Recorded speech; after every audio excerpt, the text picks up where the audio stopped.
I had a lady that was in one of my programs in Houston, and she was on the phone with her father, and it was during a break in one of my seminars, and all of a sudden the father shot himself, killed himself. We heard the gun go off. That just shocked everybody. She just sat there and turned white and just couldn't even move. Whoa. And she then finally said, my father just shot himself. And the whole room is looking at me. What do we do? I said, bring her up here. There's a process we do on how to deal with grief. Let's take care of it. This is a fresh opportunity to do this. And people say, well, doesn't she need to mourn? I said, absolutely not. Whoa. I said, the only reason people mourn is because they don't know. They don't know how to process.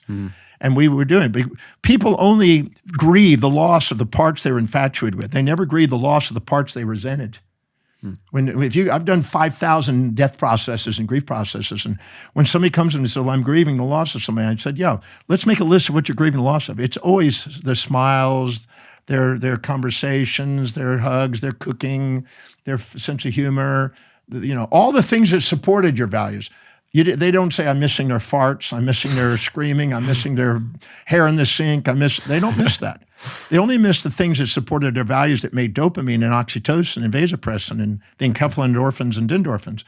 So the second you make them aware of the other side and balance the equation, then they see the whole person, and then you find out what's the downside of that, because every trait you admire also has a downside.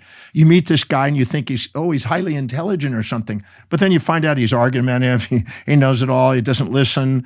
There's downsides. He's very good looking, but now when you're making love with him, he's looking at himself in the mirror and he thinks he's, a stud or something like that, and all the girls are doing it. He's looking at them and distracted, and he's got plenty of girlfriends.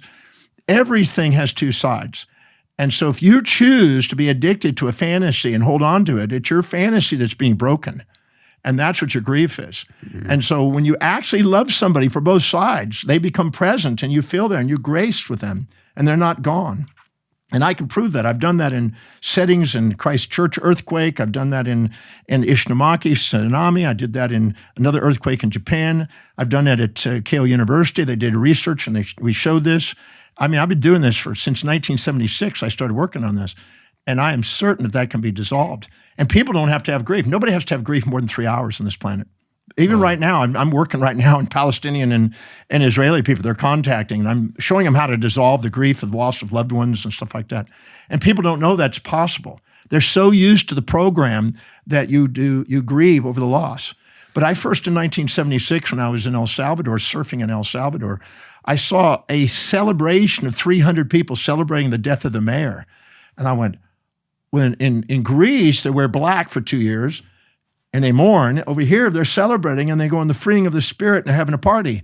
And I thought, this is a social construct. So I've started working on what exactly is this grief and relief polarity back in 76. Whoa. By 1984, I had a model for that and it's been working ever since. It's very powerful.